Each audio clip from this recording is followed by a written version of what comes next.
Time to Jagongan. Jagong bareng, ngobrol bareng.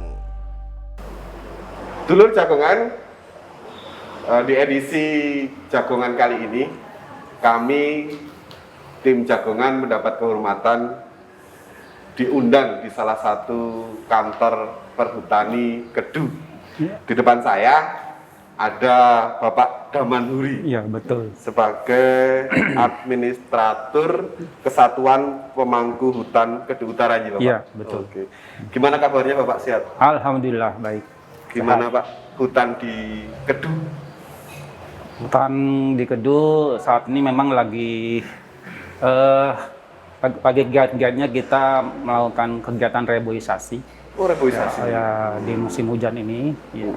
Sambil mempersiapkan, ya kemarin juga sudah kita sepakat dengan Dandim dan Basarnas ya untuk menanggulangi masalah kebakaran hutan yang kerap Salah kali satu ancamannya kebakaran ya, Pak? ya kebakaran ya, biasanya terjadi di Gunung Sindoro dan Sumbing yang langganan itu.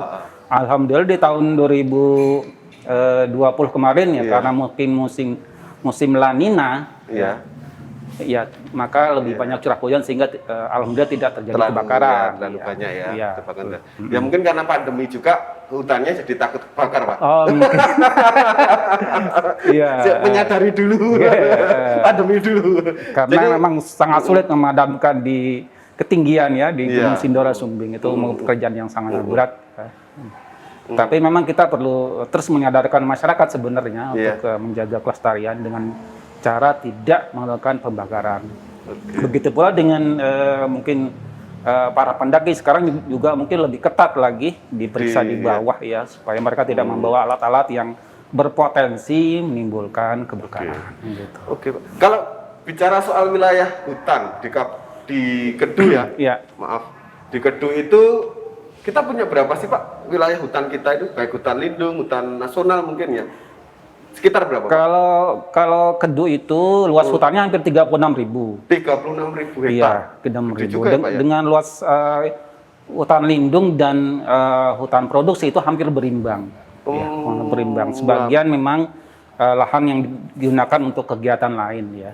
Itu yang lain ya. Berimbang tuh luasannya hampir sama, Pak? Iya, hampir sama hutan lindung dan mungkin hutan produksi. Pemahaman masyarakat itu agak sedikit awam ya, Pak ya? Iya. Apa itu hutan produksi dan apa itu hutan satu tadi hutan lindung ya, Pak? Lindung. Ada lagi hutan produksi terbatas. Apa itu, Pak? Mungkin jadi kalau hutan produksi adalah kegiatan lahan memang hutan yang diperuntukkan ya untuk kegiatan produksi, baik dari dari mikroklimatnya, ketinggiannya, terus kelerengannya memang masih layak untuk kegiatan produksi. Artinya boleh dilakukan kegiatan produksi penebangan kayu misalnya seperti itu. Siap. Sedangkan yang kategori kedua adalah disebut hutan produksi terbatas. Nah, ini produksi terbatas sebenarnya ini hampir mirip sebenarnya secara kelerengan, struktur tanah dan sebagainya, ketinggian. Ya, tapi memang masih ada boleh kegiatan produksi di situ, tapi sangat-sangat terbatas. Ya. Sebenarnya hampir mirip dengan hutan lindung, tapi memang kalau HPT lebih banyak kita menanami dengan kegiatan tanaman-tanaman yang bukan untuk produksi kayu. Seperti, Pak? Ya, seperti tanaman buah-buahan gitu ya. Hutan buah-buahan gitu HPT. Oke. Ya. Terus yang tadinya hutan lindung ya? Hutan lindung, kalau hutan lindung sama sekali tidak boleh bedanya adalah hutan lindung boleh untuk kegiatan pemanenan, tapi hanya untuk pemanenan buah saja.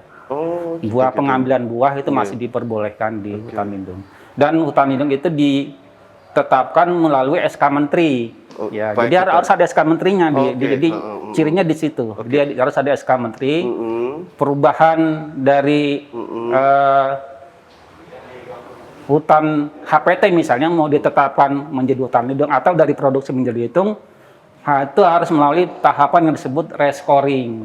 Restoring disebut nilai lagi ini apakah memang ini masih layak ditetapkan sebagai hutan produksi, apakah mungkin dari hutan dari hutan lindung layak sebaliknya gitu ya. Itu memang harus restoring gitu disebut. Jadi kalau bahasa kasarnya, kalau hutan produksi itu bisa dieksploitasi untuk berdampak ekonomi dalam tanda kutip gitu ya, Pak ya. Masih menghasilkan faktor-faktor ekonomi gitu ya, bisa menghasilkan. Kalau hutan lindung itu bahkan jarang sama sekali untuk kegiatan ekonomi gitu ya, Pak. Boleh, masih boleh, tapi hanya untuk pengambilan buah saja. Pengambilan buah gitu ya. Pengambilan buah. Misalnya di sana ada buah, maka ya boleh masih bisa dimanfaatkan. Bisa di sana ada kopi misalnya, sebagian juga ada yang kopi boleh dimanfaatkan. Tapi memang nggak dengan keluasan tertentu yang diperbolehkan. Ya. Ada aturan-aturannya khusus ya, Pak. Iya. Tadi Bapak bicara soal penggalangan reboisasi ya. Iya. Sebetulnya kondisi hutan di Kedu sendiri saat ini bagaimana, Pak? Apakah sudah bagus atau memang perlu ditingkatkan lagi reboisasinya, kurang hijau? Saya pikir tergantung kita memahami dari sisi sebelah mana.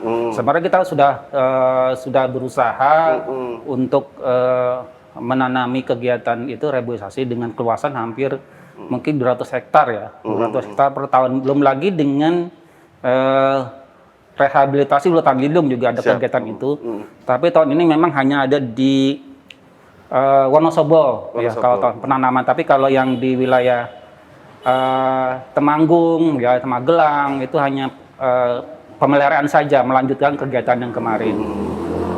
Ya memang banyak juga masyarakat yang belum menyadari bahwa pentingnya hutan itu. Ada beberapa yang kadang dirusak ya, dikalahkan untuk kegiatan pertanian gitu. Tapi kita berusaha untuk selalu memperbaiki itu. Jadi dalam tiap tahun pun masih kerap terjadi misalnya adanya timbulnya yang kita sebut dengan tanah kosong ya, tanah kosong. Tanah kosong sebenarnya secara harfiah tidak murni kosong sebenarnya, tapi memang ada secara hitungan, ada ketentuan bahwa sekian persen itu bisa disebutkan tanah kosong. Misalnya persen tutupan di bawah 10% itu bisa disebut dengan tanah kosong.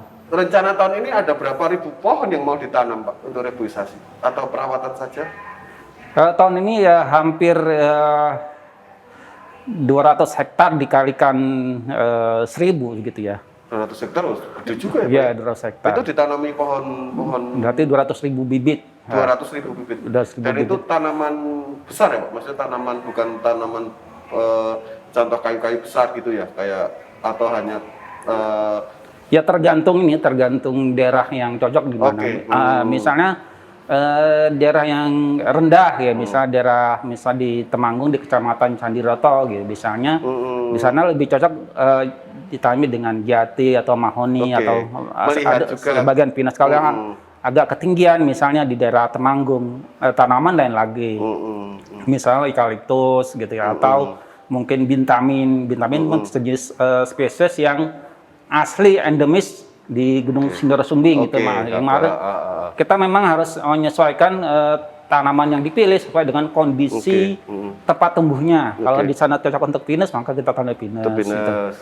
Dan kita pun selalu mengedepankan prinsip heterogenitas. Jadi tidak boleh homogen, misalnya pinus saja gitu, tidak boleh. Atau jadi ada bermacam-macam gitu. Iya, jadi ada yang kita sebut tanaman pengisi di sana. Tanaman pengisi besar ada 10% dari keluasan, maka kita tanam dengan supaya tidak menimbulkan yang disebut homogenitas, jadi heterogen. Tidak hanya satu jenis ya, Pak ya? Beberapa jenis. Bicara soal reboisasi kan tidak mungkin, Pak, bergerak tanpa ada masyarakat ya. Kalau reboisasi yang ini mau sedang digalakkan ini menarik masyarakat nggak, kerjasama masyarakat nggak, atau hanya perhutani saja? Pasti melibatkan masyarakat. Pasti ya. Masyarakat. Jadi yang kita sebut dengan sistem tumpang sari. Ya, tumpang sari, masyarakat boleh menanam, boleh menggarap lahan dengan tanaman yang non kehutanan, itu ditutup selama 3 tahun. Jadi nanti setelah 3 tahun. Setelah pohon itu besar, setelah tajuk itu menutupi, maka masyarakat harus mengganti dengan jenis lain yang tidak menimbulkan atau membutuhkan sinar matahari penuh gitu ya, atau mungkin dengan jenis yang lebih ke jenis yang tahan naungan, misalnya dengan pohon-pohon dan sebagainya ya. Atau kopi juga termasuk jenis yang bisa tumbuh di bawah naungan dengan persentase ya mungkin 60% gitu ya, kopi masih bisa tumbuh. Tapi nanti kalau melihat kasus-kasus tertentu, misalnya ini masih bisa ditanami dengan pohon-pohon masih dipersilakan. Tapi misalnya jenis yang membutuhkan sinar matahari pun misalnya jenis-jenis palawija itu Bisa hanya juga berlaku ya. sampai 3 tahun saja. Berarti gitu. ada simbiosis mutualisme antara perhutani dan masyarakat nantinya Iya, ya, Pak? masyarakat boleh menggarap itu. Nanti emang perlu diatur.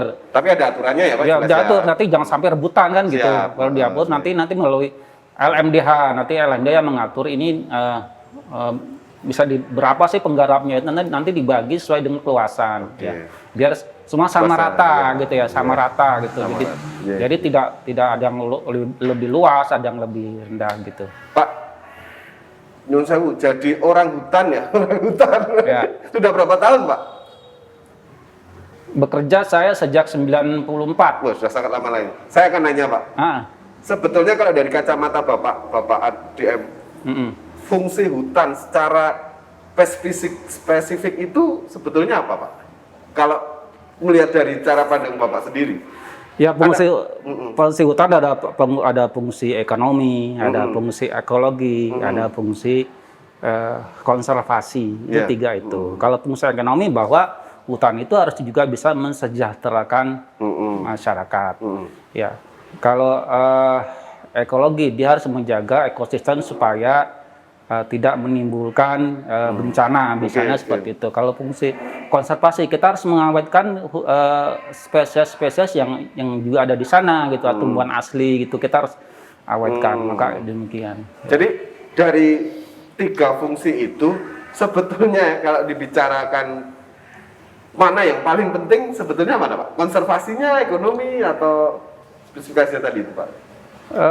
Saya pikir semua penting. Harus jalan seimbang. Seimbang. Okay. Harus seimbang karena kalau nggak kita mementingkan salah satu nanti bisa karena kan gini, karena semboyan perhutani pun hutan lestari masyarakat sejahtera kan gitu. Jadi harus seimbang ya. Gitu, seperti itu. Ya. Oke. Kalau di Kabupaten Kedu sendiri saat ini dalam arti bahwa hutan itu sudah menjadi bagian pokok belum? Jadi masyarakat sudah bersinergi dengan hutan dengan baik belum Pak? Kalau menurut pandangan Bapak? Ya di beberapa tempat ya wajar lah. Memang ada tempat yang sangat mendukung, ada tempat yang memang belum mengerti misalnya seperti itu. Misalnya di daerah mungkin kita lihat di Temanggung di kecamatan mungkin Bejen dan sekitarnya itu sangat mungkin sampai Gemawang ya. Itu sangat tergantung kepada jenis yang disebut dengan tanaman kopi kan gitu. Jadi itu kopi itu memang masih lebih baik dengan tanaman semusim kan gitu. Jadi masyarakat sekarang sangat mendukung sekali kegiatan-kegiatan ekonomi masyarakat. Apalagi sekarang kita diharuskan membentuk semacam kelompok usaha perhutanan sosial gitu. Nanti akan kita kembangkan ke arah sana. Jadi kegiatan ekonomi masyarakat yang bersumber dari kawasan hutan gitu. Jadi memang mereka sangat-sangat tergantung sekali dengan keberadaan hutan itu sendiri. Gitu. Jadi hutan menjadi satu bagian yang tidak terpisahkan dari masyarakat di sana ya Pak? Iya, ya, betul. Bapak kalau seumpamanya diberi satu hal bahwa hutan ini menjadi salah satu prioritas sekarang itu prioritas pembangunan dan prioritas kalau ukur pembangunan juga di pemerintahan. Kalau hutannya berhasil juga hutannya sangat bagus, pembangunan juga berhasil juga. Benar nggak Pak seperti itu? Ya, saya kira betul demikian karena sangat hutan menjadi urat nadi kehidupan khususnya di masyarakat pedesaan karena tadi di samping yang tadi fungsi ekologi, fungsi ekonomi juga ada fungsi konservasi. Ada air yang dihasilkan dari sana, ada oksigen yang dihasilkan dari sana. Karena kalau tidak hutan mungkin tidak ada lagi air yang bisa diambil gitu ya. Atau tapi mungkin, kita sering nggak sadar itu Pak ya. Iya, kita sadar ya. Sering lihat wah, tahu-tahu saya ngelihat sepanjang lereng itu tahu-tahu kok sudah nggak hijau lagi. Padahal itu sangat penting sekali ya.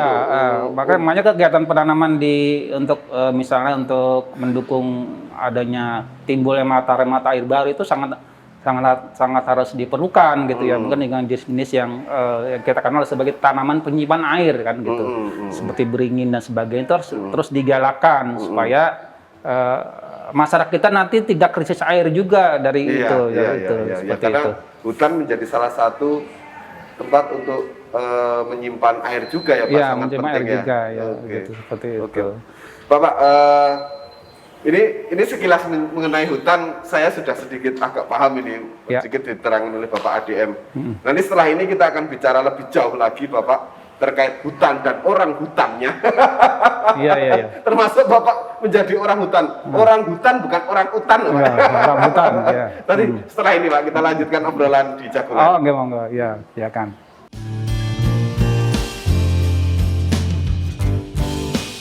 Time to Jagongan. Jagong bareng, ngobrol bareng.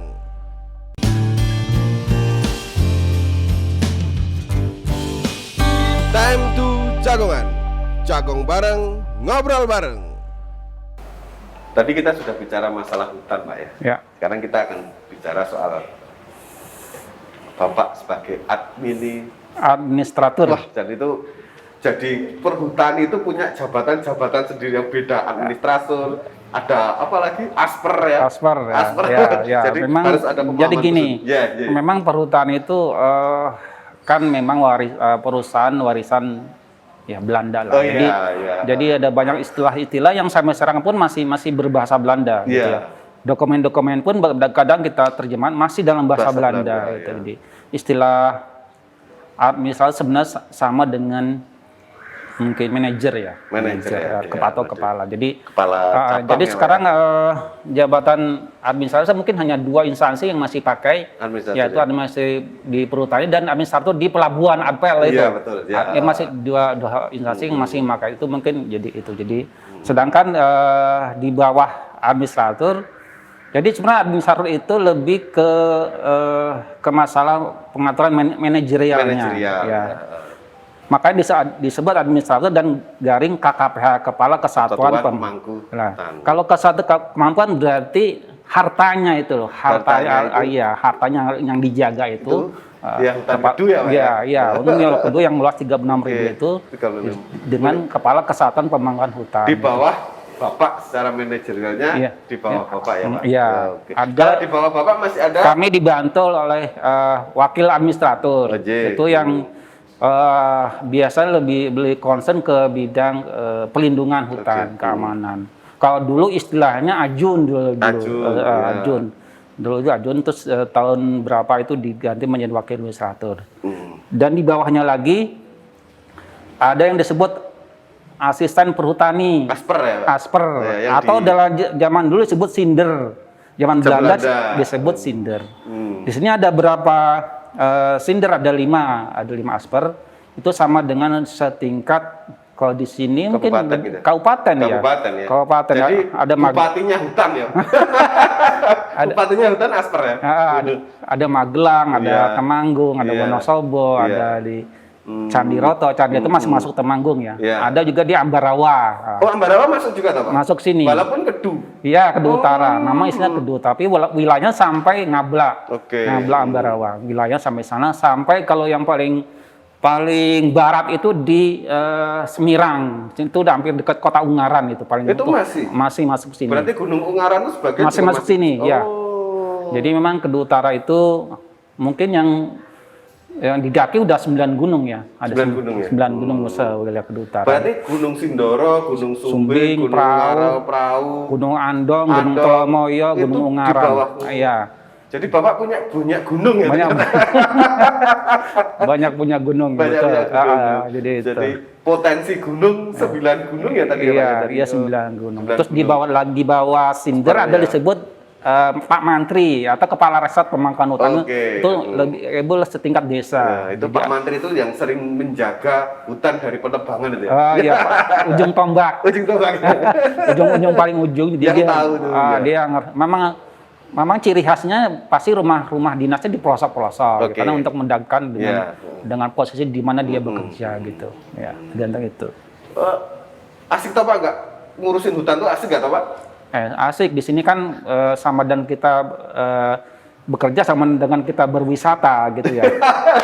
Meninjau Betul ya, ya? hampir Jadi- ya bayangin ya di 5 kabupaten gitu Di kan, 5 kabupaten ya? ya 5 kabupaten sambil menikmati keindahan alam, kita bekerja sambil mengecek pekerjaan-pekerjaan dari anak buah seperti apa yang menjadi kendala, apa yang menjadi harus diselesaikan, apa menjadi halangan supaya kita bisa menghasilkan sesuai dengan yang ditetapkan gitu. Ya. Jadi tingkat-tingkatannya bahasa saya tuh juga sering kok ada asper, ada kok nggak kepala cabang saja, kancap gitu kan. Jadi Gitu ya. iya, jadi istilah memang sangat perhutani, Iya, sangat masakan- mungkin di tempat lain nggak ada. Ke Belanda-Belandaan. Masih. Jadi kita masih banyak pakai Bahasa istilah Belanda. Belanda. Misalnya dokumen-dokumen, kan kalau orang punya tanah di kawah pribadi itu kan dokumen resminya misalnya sertifikat. Betul. Kan. Kalau di kawasan hutan tidak ada sertifikat. Oh, terus pengakuannya?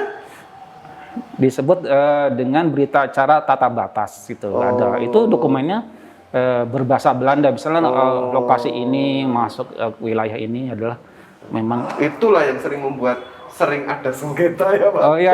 Betul Iya, ya? jadi karena kadang- nggak ada sertifikasi yang jelas, sertifikat yang jelas ya Pak ya. enggak, memang memang di kawasan hutan tidak dimungkinkan tidak ada bentuk sertifikat. Oke. Ya. Ada berita acara tata batas. Lalu juga nanti misalnya ada penetapan dari Kementerian Kehutanan mengenai keluasan hutan berhutani tadi. Oke. Ada penetapan Tapi dari petak-petaknya, batas-batasnya jelas kan Pak? batas-batas jelas ada PAL. Ada PAL ya? Ada PAL batas di lapangan ada disebut PAL batas, ada PAL petak, ada PAL HM gitu ya. Secara de facto jelas, tapi secara de jure-nya apa? Ya sering kali ya, Iya, sering kali kan memang itu kan tiap 10 tahun diperbaharui. Oke. Bayangkan 10 tahun. 10 tahun mungkin ada patok yang sudah berpindah, ada Iya. patok yang telah bergeser, Sudah patok yang hilang itu diperbarui selama 10 tahun. Siapa yang memperbarui itu adalah di bagian perencanaan Jogja yang itu yang bertugas sendiri di Jogja itu. Berarti selama 10 tahun bisa saja itu luasannya agak berkurang ya. Iya, Kalau bertambah jelas. Ya, Saya kira nggak mungkin. ya makanya nanti ada yang disebut dengan kegiatan rekonstruksi batas. Oke. Siapa yang melakukan rekonstruksi batas ya dari bagian perencanaan di Yogyakarta. Itu yang biasanya yang bagian merekonstruksi batas mengenai kawasan-kawasan hutan. Oke. Jadi ya memang sangat rawan sekali dengan non sewu dengan sengketa ya Pak ya. Ya. Karena memang tidak Ya, ada. makanya kan sekarang juga misalnya bagian petanahan nasional misalnya ingin mensertifikatkan tanah yang berbatasan dengan kawasan hutan itu juga harus selalu melibatkan pihak perhutani biar tidak terjadi itu. Oke. Tapi secara prinsip Bapak, secara prinsip saya sebut bahwa hutan di Kedu itu bisa nggak kalau masyarakat memanfaatkannya? Tidak memiliki tapi malah memanfaatkannya bisa ya Pak ya? Dipersilahkan. Oh dipersilahkan ya, tapi harus ada Iya, dengan perjanjian dipersilakan dan izin. asal tidak menanam jenis-jenis yang tanaman merusak, gitu. Misalnya tanaman yang menimbulkan kerusakan atau tanaman yang jenis tanaman semusim yang sangat membutuhkan sinar matahari itu kan tentu nanti yang tanaman hutan yang dikorbankan itu yang nggak boleh ya. Ya, Pak. Selain hutan, kalau tugas ADM itu apa saja Pak? Dan perhutani pada khusus umumnya apa Pak? Ya perhutani di samping kita menjaga kelestarian, kita juga harus menghasilkan profit. Oh, dituntut juga. Oh ya, harus menghasilkan Saya baru tahu profit. ini. Harus menghasilkan profit. Ada sektor ekonominya Iya, juga ya, Pak? menghasilkan profit. Kalau Bisa. profitnya dari mana Bapak itu? Ya, Kopi. kita kan memang menjual berbagai produk mulai dari kayu, bukan kayu, terus wisata, agro itu, terus macam-macam lah. Itu yang harus kita itu sebagai sebagai pendapatan, ya, pendapatan. Karena kalau tanpa profit, kami digaji dari mana kan gitu. Dari negara Pak. Ya, kan, karena negara tidak mensubsidi itu, jadi memang perhutani harus cari uang sendiri, harus cari uang sendiri, tidak disubsidi negara spesial pun gitu ya. Jadi Saya agak senyum-senyum ini Pak, karena gini, berarti hitungannya sukses ADM itu dilihat juga dari profit. oh profitnya lah iya profitnya, makanya kita harus selalu bekerja sama dengan masyarakat. Kita membuka investor yang ingin menanam modal di kawasan hutan dipersilakan, asal memang bisa silakan. Untuk wisata gitu Pak? Wisata boleh. Banyak Pak kalau di Kedu yang sudah bergandengan tangan bekerja sama dengan perhutani Kedu ini banyak? Ya banyak sekali. Jadi yang selama ini memang banyak yang bekerja sama dengan lembaga masyarakat desa hutan. Ya. Masyarakat hutan untuk misalnya mengelola base camp pendakian atau wisata. Dan kalau yang pemodal yang agak besar ya kita kerjasama dengan investor.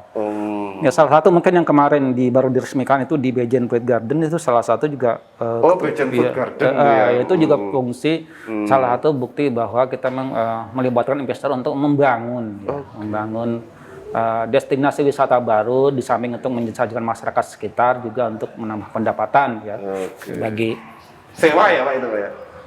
Ya, ini tidak terlalu masuk, tapi saya nanya aja sewa itu Pak. Iya. Jadi ada semacam fixernya, nanti ada bagi hasilnya. Ada bagi hasilnya ya, karena memang kita juga dituntut pendapatan tadi. Betul. Pendapatan tadi berapa persen sesuai dengan perjanjian yang telah disepakati. Jadi kita harus sepakat. Kalau nggak sepakat tidak terjadi itu. Kalau nggak sepakat nggak mau. Yang punya nggak sepakat nggak jalan. Nggak jalan. Sebagai pemilik. Iya gitu. Jadi kita mempunyai di Kedu Utara ini hampir mempunyai 80 destinasi wisata. 80 lebih. Itu yang kemarin di berbagai wilayah ada lawan. Salah satu mungkin dari 80 itu yang paling sudah terkenal apa Pak? Selama ini yang di era pandemi ini justru yang tidak rekam oleh karena pandemi adalah di pendakian. Jadi orang sangat masih berminat untuk melakukan pendakian gunung. Jadi pengunjung yang masih banyak adalah masih bisa bertahan. Masih bisa bertahan di pendakian. Pendakian di base camp. Sedangkan kalau yang lain yang mungkin mengandalkan wisata selfie mah agak menurun gitu ya. Orang kan memang ada beberapa larangan untuk berwisata, ada yang di rumah saja. Itu juga program itu juga cukup mempengaruhi pendapatan dari wisata gitu. Jadi pada prinsipnya perhutani membuka seluas-luasnya investor masuk ya Pak ya. Silakan. Tapi dengan aturan tertentu dan disepakati berdua pihak gitu. Iya, gitu. Dua pihak. Nanti bisa saja pola bagi disepakati itu jangka waktu perjanjian memang kami dibatasi hanya per 2 tahun. Ya, kalau lebih dari 2 tahun itu harus lebih ke yang lebih atas, baik di direksi maupun di dewan pengawas. Pak, bicara soal profit, tadi Bapak sudah menyinggung profit juga, sedikit saya mau nanya, Pak, sebetulnya masyarakat itu boleh nggak tahu Pak menebang pohon di hutan itu? Kan masih banyak kejadian-kejadian orang menebang pohon di hutan tanpa mereka tahu sebetulnya hukumnya itu boleh atau tidak. Secara tegasnya boleh atau tidak Pak? Ya, tidak boleh. Tidak boleh ya Pak? Tidak boleh menebang pohon tanpa izin. Kami pun secara pribadi nebang pohon itu juga harus ada izinnya. Satu pohon itu yang bisa disebut dengan izin tebangnya itu harus ada izin. Satu pohon pun ya, tapi tidak berani. Jadi misalnya kita mau nebang pohon yang membahayakan masyarakat misalnya, juga itu harus diukur berapa diameternya, berapa tingginya nanti. Itu akan kami ajukan ke Jogja dulu. Ke Jogja baru nanti disahkan oleh yang kantor di Perencanaan Salatiga. Setelah dari Salatiga turun, itu baru kami baru berani nebang. Seperti itu mekanismenya. Tapi kalau beda ya Pak antara menebang dan mengambil. Kalau seumpamanya ada kayu di situ agak besar tergerak diambil oleh masyarakat, ini yang sering jadi polemik ya, pemahaman kan saya ngambil kok untuk kayu bakar atau apa, sebetulnya itu juga boleh atau tidak Pak? Jadi memang ada aturan tertentu yang misalnya kayu-kayu yang hasil penjarangan misalnya hasil penjarangan 5 tahun pertama itu kadang memang bisa diserahkan ke masyarakat. Kalau yang penjarangan 5 tahun pertama kan masih kecil-kecil itu kalau yang kayu bakar bisa diserahkan. Kalau yang kayu bakar. Tapi kalau yang itu pun yang tergeletak itu pun juga kalau yang besar gitu? Iya, enggak boleh. Nanti juga jadi, karena nanti kan bisa diangkut keluar, nggak ditanya misalnya pihak yang lain kan mana asal-usul kayu ini kan, itu juga jadi masalah. Jadi semakin paham saya Pak, ternyata tidak sembarangan juga mengambil, karena pada dasarnya apapun itu bentuknya, kayu seberapa itu ada orangnya ya Pak. Ada yang ada yang punya. Ada yang punya ya. Dan harus minta izin yang punya. Iya. Jadi tegakan-tegakan di sini di perhutani itu pohon itu ada sejarahnya, ada tahun tanamnya. Ada catatannya ini ditanam tahun berapa, ini akan ditebang tahun berapa. Ada catatannya semua. Sedetail itu ya Pak. Ada Berarti catatan. kalau ditanya, ini nggak nanya, mungkin sekarang nggak begitu Pak. Tanya berapa jumlah pohonnya. Ya bisa. Kadang kan memang kita melalui empiris saja, karena kan tidak mungkin mungkin menghitung satu persatu. Kadang kecuali memang yang akan ditebang, akan ditebang tahun itu memang dihitung satu persatu. Tapi untuk data keseluruhan biasanya secara empiris. Ini edukasi juga buat dulur jagongan Pak. Jadi kita tahu sebetulnya menebang pohon itu seperti ini, mengambil ini seperti ini, terus boleh bekerja sama dengan perhutani, perhutani ya. Jadi semakin tahu saya sendiri jadi semakin tahu sebetulnya nggak boleh, boleh gitu. Pak, kalau tantangan terbesar Pak sebagai ADM apa Pak? Tantangan terbesar ya dia tadi kelestarian hutan tuh harus kita jaga dan kesejahteraan masyarakat ya. Misal kita harus jaga, kita harus pasti membutuhkan profit tadi tuh. Pasti kan membutuhkan profit itu tantangan terbesar. Memang selama ini ya saya terus terang saja lah, KPH di Kedua-Utara itu KPH yang masih disubsidi. Subsidi oleh wilayah lain dalam untuk operasionalnya, karena memang belum mencukupi. Jadi apa yang dijual mungkin belum mencukupi. Nah, tantangan saya adalah untuk menjadikan KPH Kedua KPH yang profitable. Sama ini masih disubsidi dari wilayah lain lah gitu ya. Ya Pak, semakin paham Pak. Bicara hutan Pak, ternyata asik juga bicara hutan. Ya betul, nanti belum isinya, belum yang lainnya Pak. Iya. Dan ternyata Pak ADM juga asik juga kan diajak bicara Pak. Oke Pak, nanti kita lanjutkan Pak, obrolan kita asik ini Pak.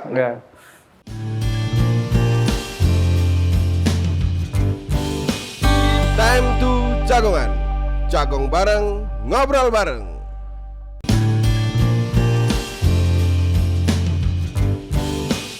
Time to Jagongan. Jagong bareng, ngobrol bareng. Di depan kita ini dari tadi saya disuguhin kopi nih Pak. Iya, kopi. Ini kopi ini kopinya perhutani Pak. Iya, itu kopi jenis Arabica itu. Ini hasil perhutani? Ya, Arabica yang kerjasama dengan masyarakat desa hutan LMDH. Di mana Pak? Ini kopi ini kelihatannya kopi dari wilayah Dieng ini. Oh Dieng? Daerah Tambi ya, daerah Tambi ya, daerah Tambi yang sana memang Arabica. Kalau Arabica memang hanya sebagian kecil yang ditanam, ya yang bercanda. Kalau lebih banyak memang jenis Robusta. Jadi kita hampir 6.000 hektar ya, 6.000 hektar kopi yang produktif.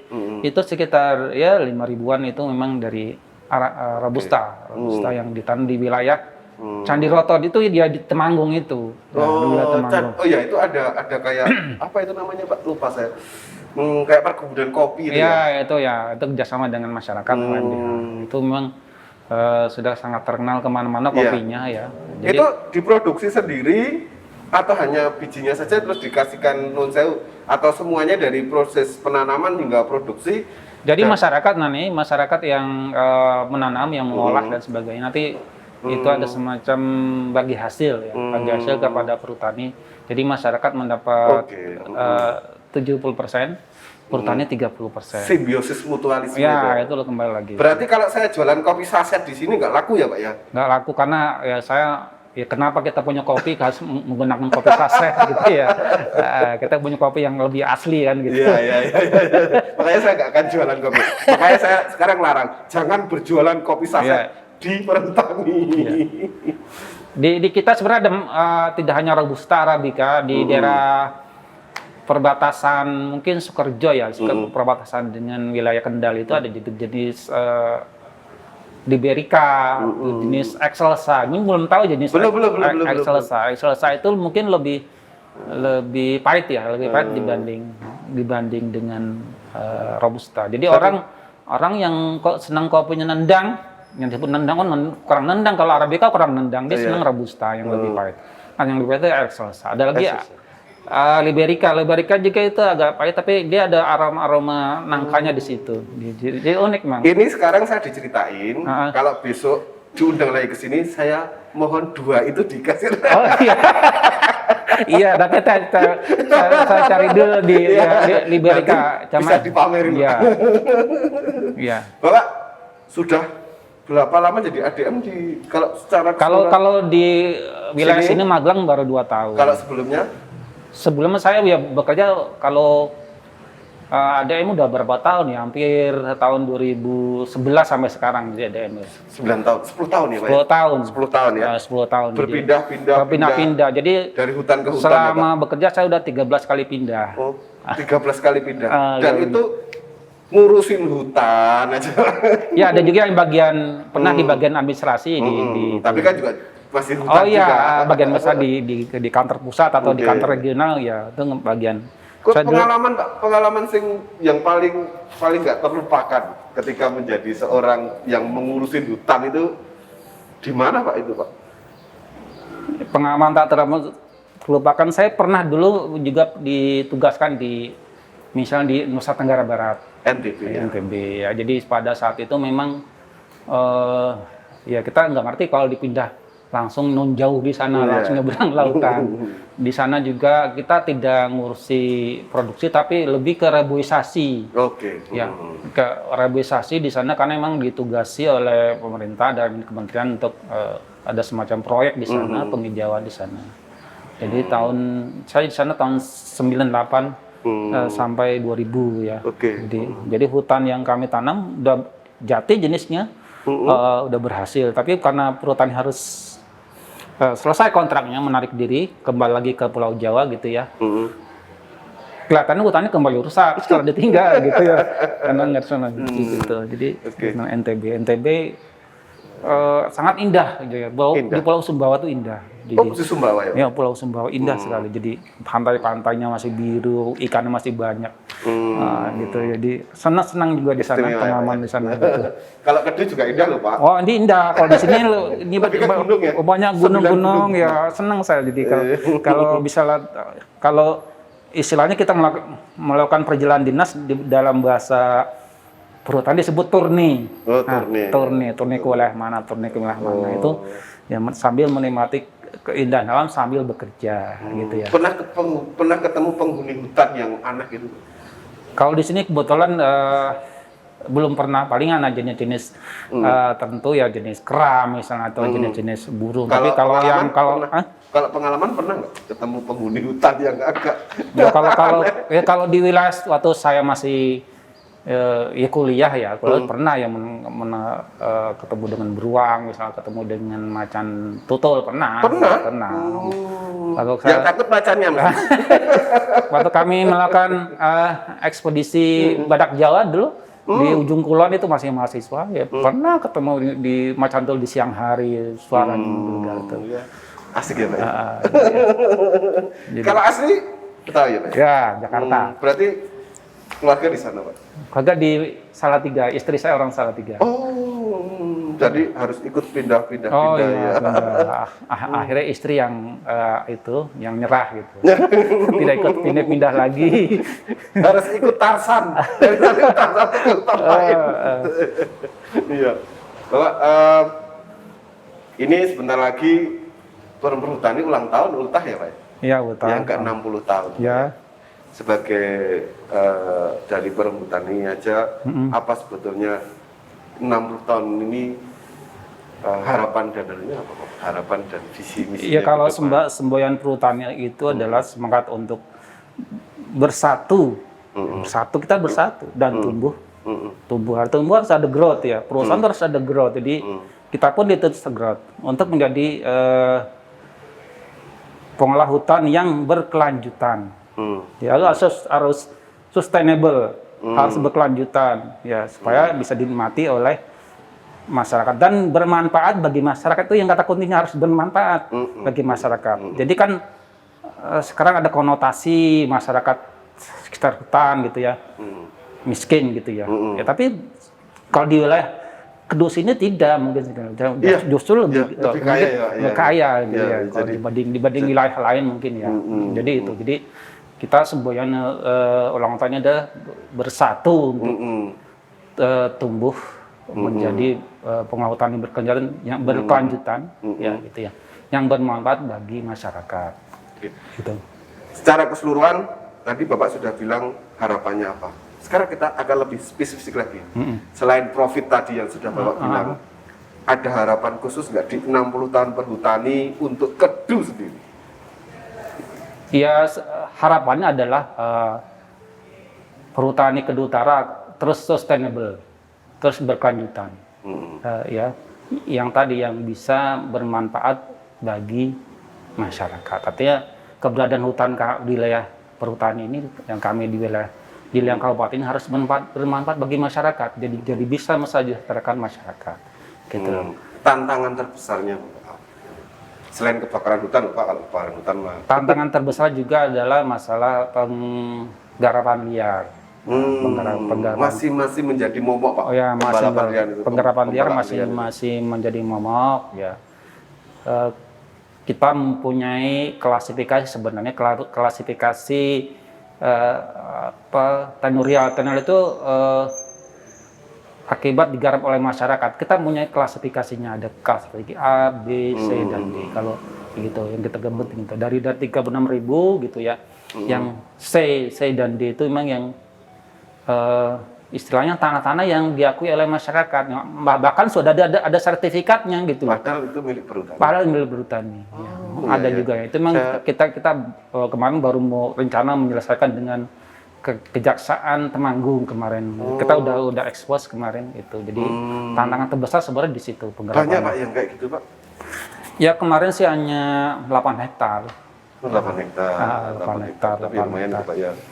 Dan itu harus proses juga ya Pak ya, proses hukum juga. Iya, proses hukum. Ya, bisa melalui jalur litigasi atau jalur non litigasi gitu. Kadang, tapi memang kalau sudah mentok ya harus ke jalur litigasi.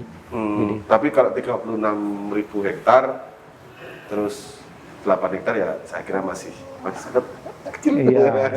Nggak ada 1%-nya. Ya ada juga emang yang kategori hutan rusak gitu, hutan rusak yang digarap oleh masyarakat, yang mungkin tanaman pokoknya dirempeli gitu ya, dirempeli supaya mereka bisa menanam jenis-jenis yang tidak mengganggu gitu ya.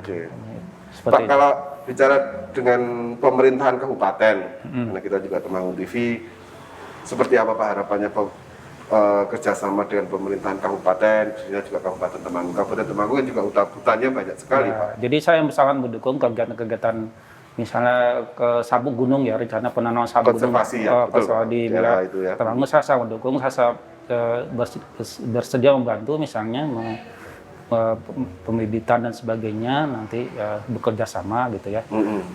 Jadi dan pemerintah Temanggung pun ya saya berharap juga bisa mendukung program-program perhutani gitu ya, yang artinya memang kita kan selalu tadi jargonnya adalah mensejahterakan masyarakat sekitar, jadi seperti itu. Ya ternyata sudah ada terus melangkah terus perhutani selama 60 tahun ini ya Pak. Iya, walaupun tidak terlihat secara nyata tapi ternyata berjalan terus sampai sekarang ini Pak ya. Ya artinya keberadaan kita ingin diakui lah. Sudah Pak. Akan diakui yang artinya wah nggak ada perhutani masa nggak seru gitu ya. Jadi serunya cuma pas kebakaran. Pas pembalakan liar ya Pak. Pembalakan liar ya. Jadi itulah ketika biasanya muncul ketika sebuah ada masalah itu baru jangan sampai seperti itu ya. Artinya Pak. Memang artinya kami sangat support sangat disupport lah oleh stakeholder yang ada di wilayah Temanggung dan wilayah lain sangat mensupport baik dari pemerintah daerah, kepolisian, kejaksaan, terus juga dari komandan kodim dan sebagainya sangat membantu aktivitas yang kami laksanakan di perhutani ini. Juga dengan masyarakat lah sangat membantu. Makanya kami membentuk yang disebut lembaga masyarakat desa hutan tadi. Jadi sebagai sebagai apa ya, sebagai pintu masuk ya untuk masyarakat bekerja sama dengan perhutani. Oke, sudah ada mappingnya ya, Ya, sudah ada kelihatan kan ini iya. ya, Pak. Oke Pak, jadi kesan bahwa perhutani hadir hanya untuk masalah pembalakan, masalah kebakaran, masalah pesengketa lahan itu bagian dari yang kecil dari tugas dari perhutani. Iya, Sebetulnya masih banyak tugas-tugas yang masih lain. banyak ya yang Iya. harus, memang ya kita tidak harus selalu berlepas diri, terus kita melakukan perbaikan, melakukan inovasi untuk hal baru ya. Oke, Pak, sudah lama jadi orang hutan. Iya, iya. Banyak sukanya atau banyak dukanya? Ya banyak sukanya, banyak sukanya lah, banyak sukanya. Artinya kita sampai kehidupan seperti ini juga kan dari hutan juga. Dari hutan juga. Orang hidup dari hutan sebenarnya Bapak ini. Ya kita harus mencintai hutan gitu. Iya. Kalau Forest for people. kayak Tarsan. Cuma nggak teriak au aja dari hutan ke hutan, dari Ya, hutan ke hutan. Ya gitu. Ya. Jadi Paling dukanya apa Pak kalau kerja di hutan itu? ya paling Jarang ketemu dukanya keluarga. misalnya kalau ya pertama itu kalau terus misalnya berhadapan dengan pencuri itu kan paling saya kan pernah kalau masih staf paling bawah ya pernah berhadapan dengan pencuri itu kan pernah juga, sangat menakutkan kan gitu. sangat gitu. Tapi memang ya itulah resiko yang harus kami hadapi dalam rangka menjaga kawasan, menjaga hutan supaya tidak dicuri oleh pihak. Ya. Pak, ini mendekati akhir-akhir perbincangan asik kita. Sebetulnya masih banyak Pak yang saya ingin tanyakan, tapi karena durasi waktu, suatu saat nanti saya diundang lagi Pak. Oh, monggo silakan. Suatu saat mungkin di mana wisatanya gitu. Oh, monggo ya. Silakan mau wisata jalan tinggal pilih, tidak harus di Kabupaten Temanggung wilayah kabupaten tadi lain ada berapa silakan. Pak wisatanya itu tadi? Ada 80. 80 kan. Saya suatu saat nanti dengar. Ya, 80. Terakhir Pak, mungkin himbauan kepada masyarakat dimanapun di wilayah Kedu juga harus bagaimana terhadap hutan itu. Ya, terus jaga kelestarian hutan agar hutan itu menjadi penopang bagi perekonomian masyarakat seperti itu. Itu poinnya Pak ya. Iya. Terus jaga Kelestarian. kelestarian hutan karena hutan itu sekarang sangat penting ya. Iya, Jadi barometer dunia juga itu ya kalau soal hutan karena Indonesia dan Kedu itu sebetulnya Indonesia, Jawa Tengah, Kedu itu hutannya memang sangat lebat ya. Iya. Bapak, terima kasih sekali Ya, Bapak ADM sudah mengundang kami datang ke kantor yang indah ini, kantor hutan ini. Suatu saat ketemu lagi, walaupun kita itu bicaranya santai, tapi insya Allah ada edukasi buat masyarakat. Silakan ya. Biar tahu sebetulnya hutan itu apa. Ya. Jangan kapok undang kami. Oh, tidak. Iya. Ya sebagai sarana promosi juga kan. Boleh Pak. Boleh promosi lewat Jagongan boleh kamu. Iya. Dulur Jagongan, selama 1 jam ini kita sudah bicara asik, ngobrol asik dengan Bapak ADM, Bapak Damanduri.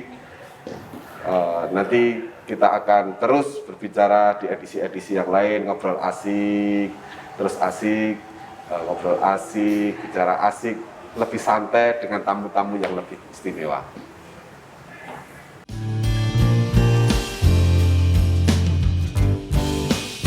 Time to Jagongan. Jagong bareng, ngobrol bareng.